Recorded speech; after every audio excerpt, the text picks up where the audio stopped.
بڑی دنیا پھری ہے، جتنا سین میں جا کے دکھ ہوا کہیں نہیں ہوا۔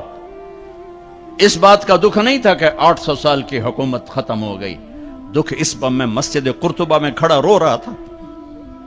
میں اس بات پہ نہیں رویا کہ مسجد گرجا بن گئی، گرجا بن چکی ہے، تھوڑی سی جگہ کور کی ہوئی ہے مسجد کی، لیکن وہاں نماز پڑھنے کی اجازت نہیں، باقی ساری مسجد گرجا بن چکی ہے، بڑے بڑے بت ہیں، بڑی بڑی تصویریں ہیں، بالکل سینٹر میں گرجا ہے۔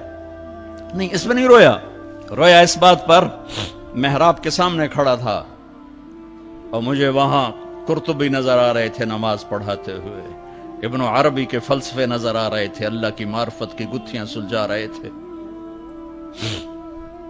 بقی ابن مخلد کا درس حدیث نظر آ رہا تھا، قرطبی کا درس تفسیر نظر آ رہا تھا، یحییٰ بن یحییٰ اندلسی کی درس حدیث کی مجلس نظر آ رہی تھی، لیکن وہ میرے خوابوں میں تھا، باہر تو بت پڑے ہوئے تھے۔ اور میں جو دکھی ہوا کس بات پہ ہوا کہ جس وجہ سے اسپین کی مسجدیں گرجا بن گئی، 800 سالہ حکومت زیر و زبر ہو گئی، وہ ساری وجہ میرے دیس پاکستان میں موجود ہیں، اور کوئی نہیں سمجھ رہا، کوئی نہیں سمجھ رہا۔ اس لیے میں نے کہا تھا مردہ یزید پہ لعنت بھیجتے ہو اور زندہ یزید کے سامنے دست بستہ ہو کے کھڑے ہو۔ اس ایک حدیث کو سینے سے لگا لو، دل کھلے کر دو سب کے لیے۔ اگر آپ کی نظر میں کافر ہوں تو مجھ سے نفرت کیوں کرتے ہو؟ میرے نبی والا کام کرو نا، سینے سے لگاؤ، کھانے کھلاؤ، سمجھاؤ تبلیغ والوں نے کیا کیا ہے۔ آپ کو ہاتھ جوڑ کے کہتا ہوں تبلیغ میں ٹائم لگاؤ، پوری دنیا میں واحد دین کی محنت ہے جس نے محبت کا وہ پیغام پہنچایا ہے کہ امت کو فرقہ واریت سے نکال کر ایک امت پنے کی شکل دکھائی ہے۔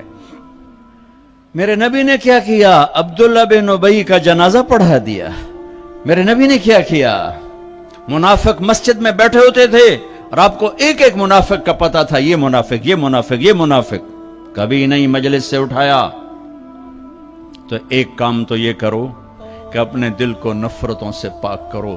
امت بن کے رہنا زیادہ پسندیدہ ہے اللہ رسول کو، یا کسی فرقے کا جھنڈا اٹھا کے کھڑے ہونا اللہ رسول کو زیادہ پسند؟ رہو اپنے اپنے فرقوں میں رہو۔ میں تمام اسلامی فرقوں کو سلام پیش کرتا ہوں، لیکن میں یہ ہاتھ جوڑتا ہوں کہ یہ جو ایک دوسرے کے دستوں گریباں ہو اور ایک دوسرے پر تم نے کفر کی توپیں چلائی ہوئی ہیں، اللہ کے واسطے انہیں محبت کے بول میں تبدیل کر دو، ایک دوسرے کے گلے لگ جاؤ، ایک دوسرے کو کھلے ماتھے سلام کرو، ایک دوسرے کے پیچھے نمازیں پڑھو، ایک دوسرے کو قریب بٹھاؤ۔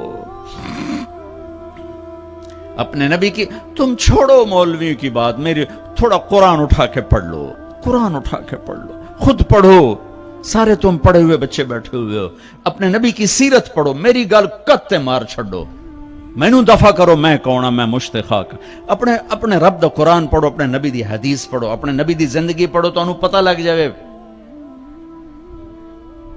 تو آج اپنے نبی کی ایک عظیم الشان سنت پیش کر رہا ہوں کہ اس دل کو سب کی نفرت سے صاف کر دو۔